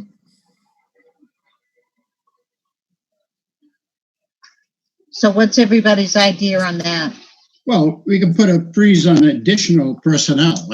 Yeah. You know, replacing the people that we have, that's no problem. But put a freeze on any additional positions or personnel. I agree with that, That would Brian. be my. As long as we can hire Heather. That's a good idea, Brian. Yeah. Okay. Save all that money. Yeah. Oh yeah, it's, interviewing and everything.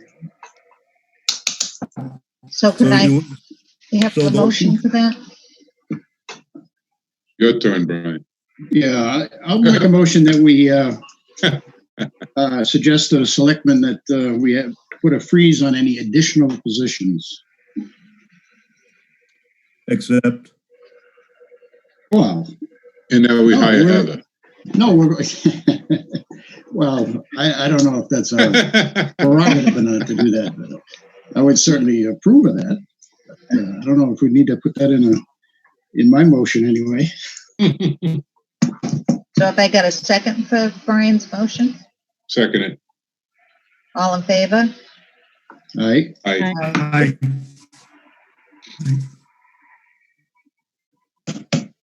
What else? we got? We have free cash expenditures. And at the select board's meeting on Monday,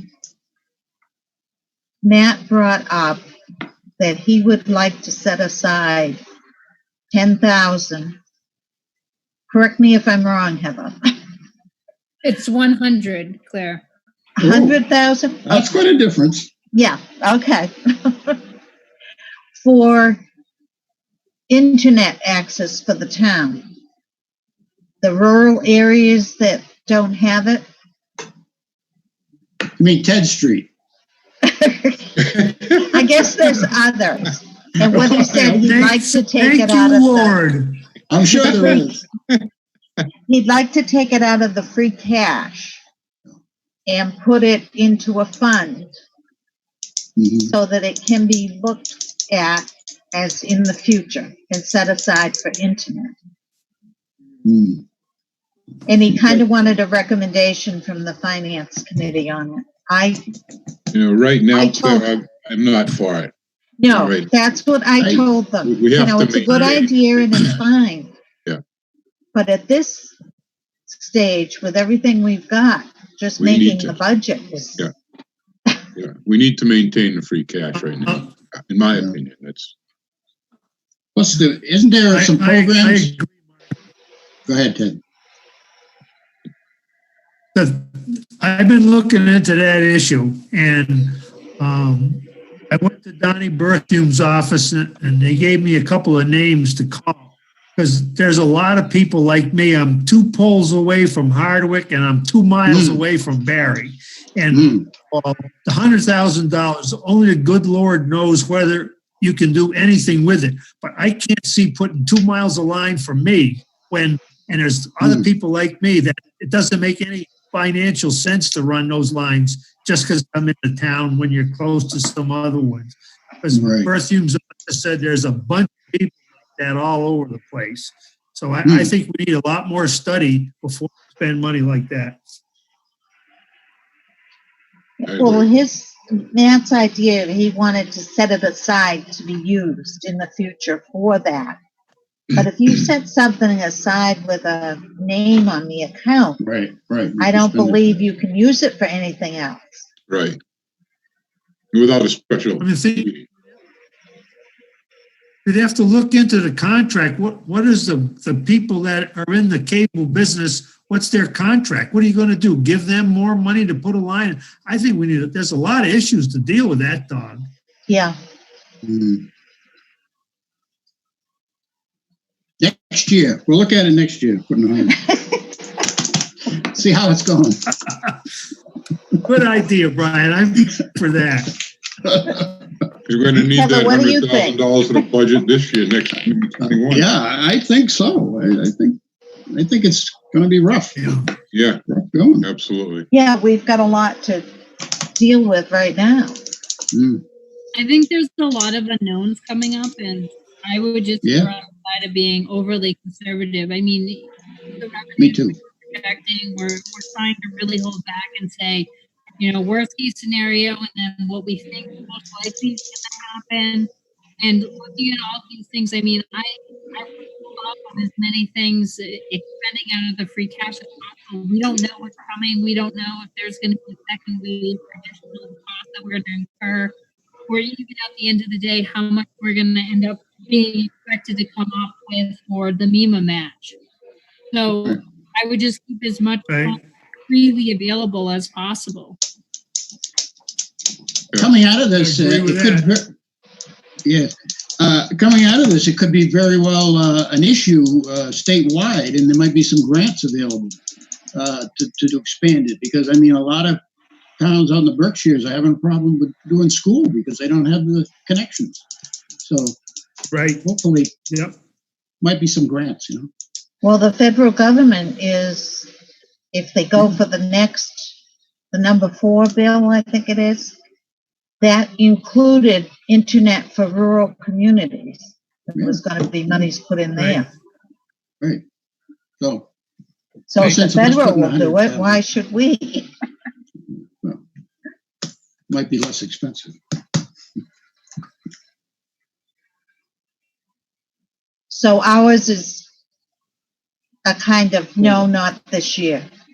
Hold off, yes. Right. Yeah. Use your silver tongue, Claire.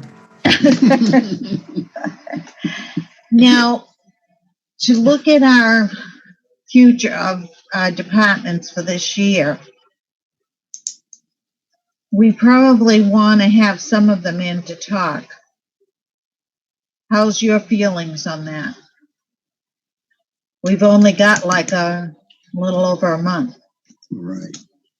Well, are the budgets, I mean, where do we stand on this? I mean, have we abandoned the Clearview software or what? I mean, where do we stand at the tail end of this as far as... Heather, what do you think? So I personally don't like it. Oh, really? It's up to FinCom what you guys want to do. I mean, we can use it in the system, in the process, or we can use it, you know, periodically do some updates. So the problem, I mean, part of the problem is I don't have a lot of training on ClearGov, so there could be more capabilities that are missing. But where I see the potential issue running in here is it looks like we're going to end up having a couple alternate versions of the budget. So we have what people have requested, and we have, you know, some reasonable, you know, what the outcome could be of that. But then I think we also need to potentially look at something. I know Claire asked me tonight to take a look at potential options of doing like a level funded budget. So if we had a level funded budget, we need to kind of look what that looks like. And then we're probably going to, in addition, need to also look at a 1/12 budget, because people need to know if we do end up on a 1/12 budget, who is going to be allowed to expend what that first month. Yeah. And things are going to be tight. So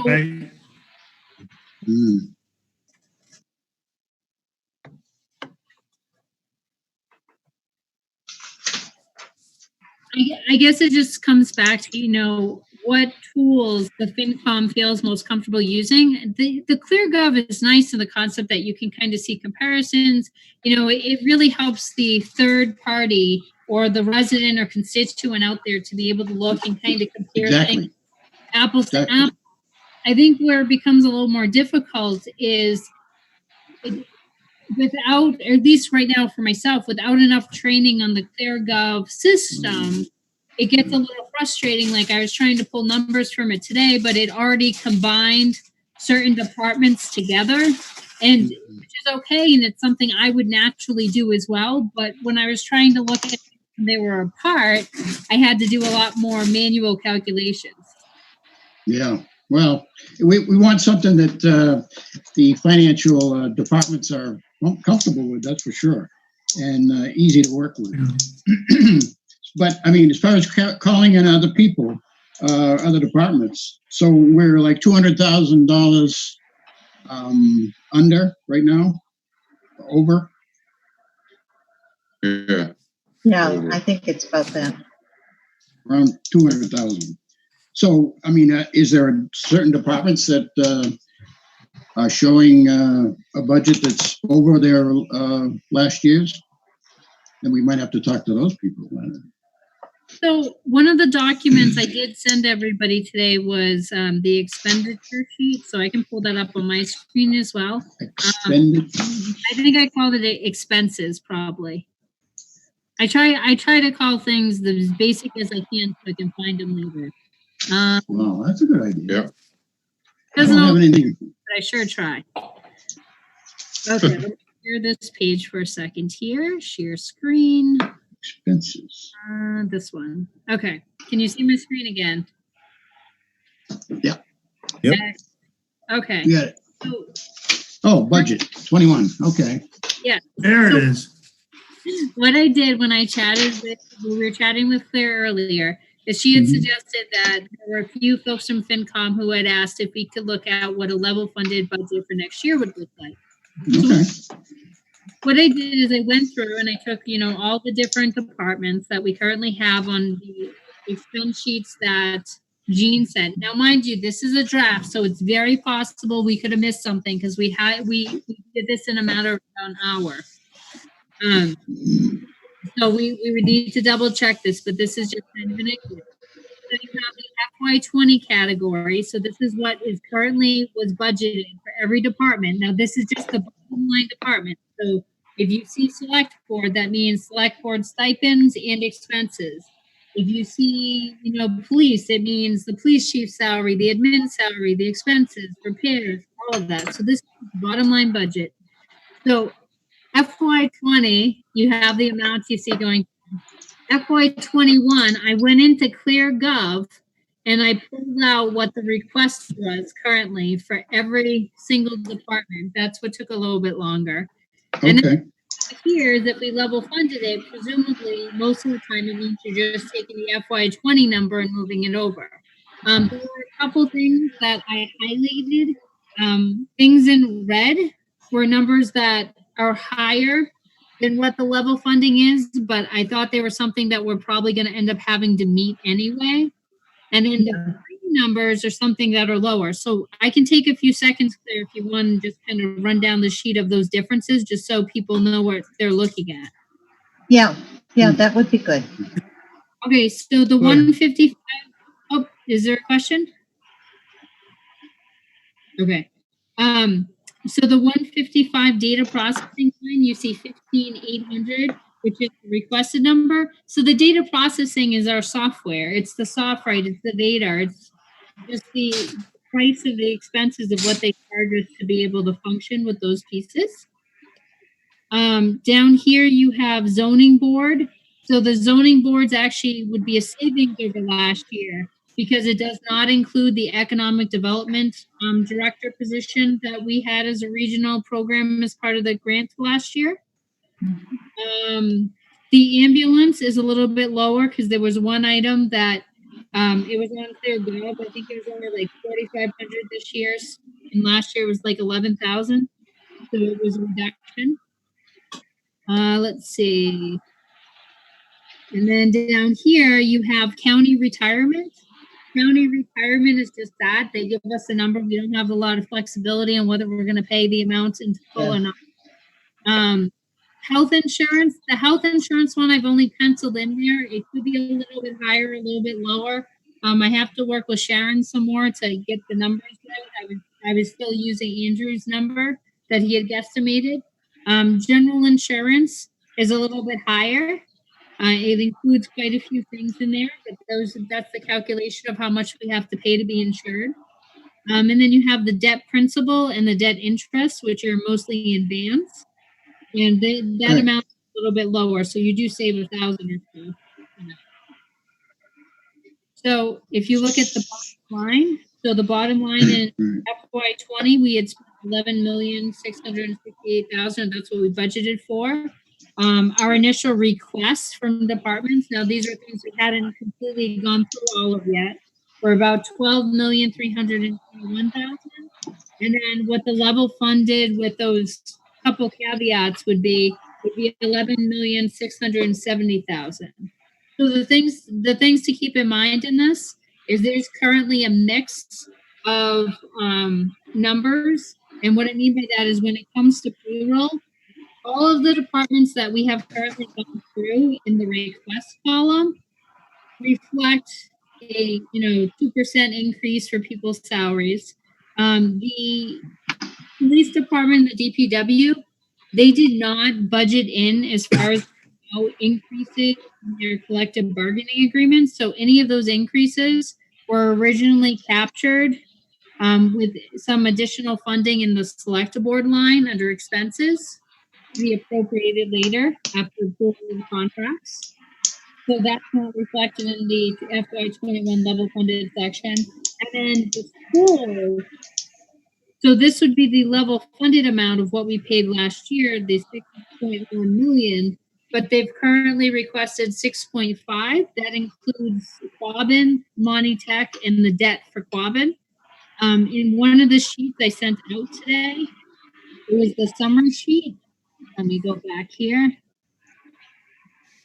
I did break that down. Let me see. And that is weird. Nope.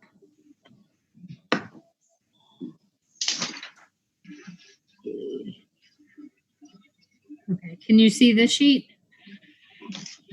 Yep. Yes. So with the exception of that projected shortfall number that we said was 200 and some thousand, we did update that. So if you go all the way down here, so I just did school funding requests for FY21 so people can just have a seat and look at it. So Quabbin FY20 was 5.6 million. Their request to the town of Barre was 6 million, which is a difference of about 376. Then Monty Tech was 446 last year. This year it's a little bit less by 18K, and Auburn regional debt, same thing, a little bit less. Now, mind you, the regional school assured me that that's not their final number, but that is currently the number that they have requested. I believe. I will double check. Right. I've been looking at so many numbers. Sometimes I wonder. Okay, getting back to the original question that Claire had, do we want to bring people in?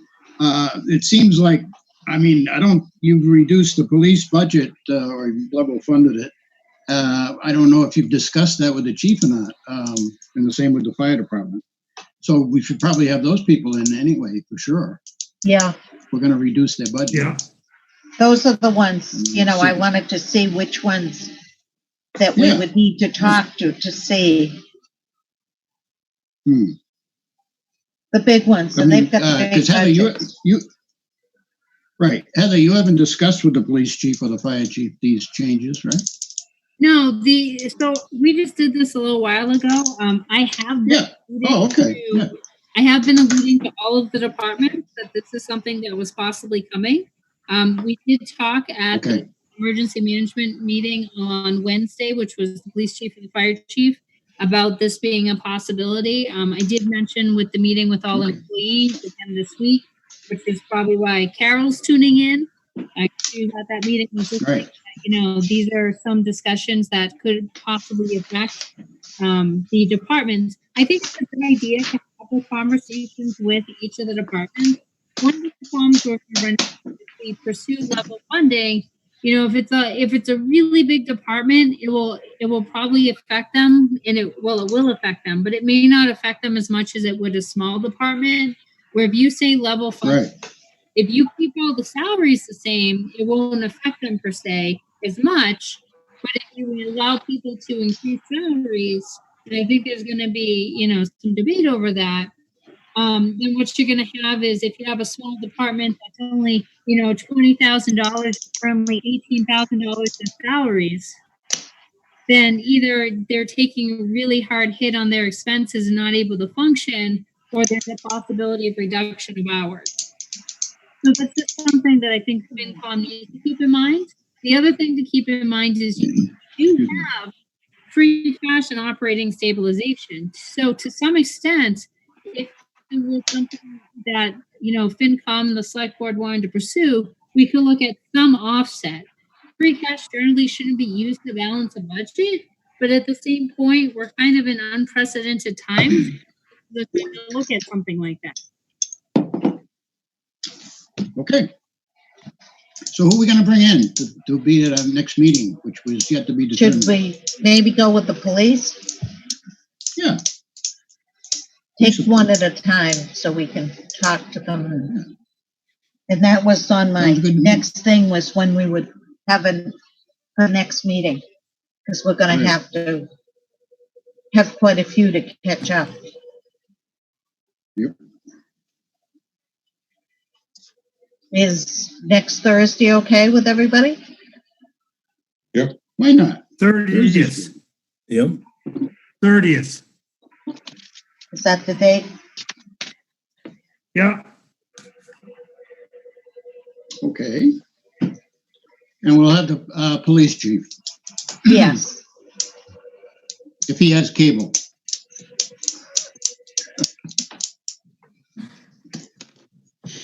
Can you ask him to come in, Heather?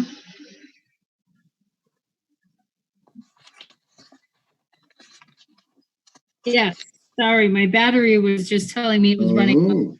Oh. I only got 13 minutes left. And we have- Okay. Well, we'll round it up because this We're is gonna wrap it up. getting another. God bless the battery. Yeah. There's a lot to take in from tonight. You've got Yeah. plenty of reading to do. Okay, so Claire, if I remember correct, I just want to review what assignments I have here. So Okay. check with Matt and see when the next meeting is for the Board of Selectmen to confirm if it is in fact. I will check with the police chief to see if he's available, and I will let all the departments know that finance committee was discussing possibly doing level funded budgets for next year, so people start getting the mindset that that's going to be part of the conversation. Yeah. Also to make sure people, start working on any concerns, and I can have some more preliminary discussions with folks so that they're prepared as well. I'm also going to follow up with the other communities in the state and see what they're doing relative to either buybacks or vacation carryover to try to get a consensus to at least provide some of that information to the FinCom and try to get a little bit more out of the select board as to what that program would look like and some parameters around it if it were to proceed. Is there anything else I need? Yeah, timelines in particular, Okay. Yeah. for me anyway. I don't know Yeah. if everyone else. That sounds like enough for us. What time? 6:30. 6:30. 6:30. Okay.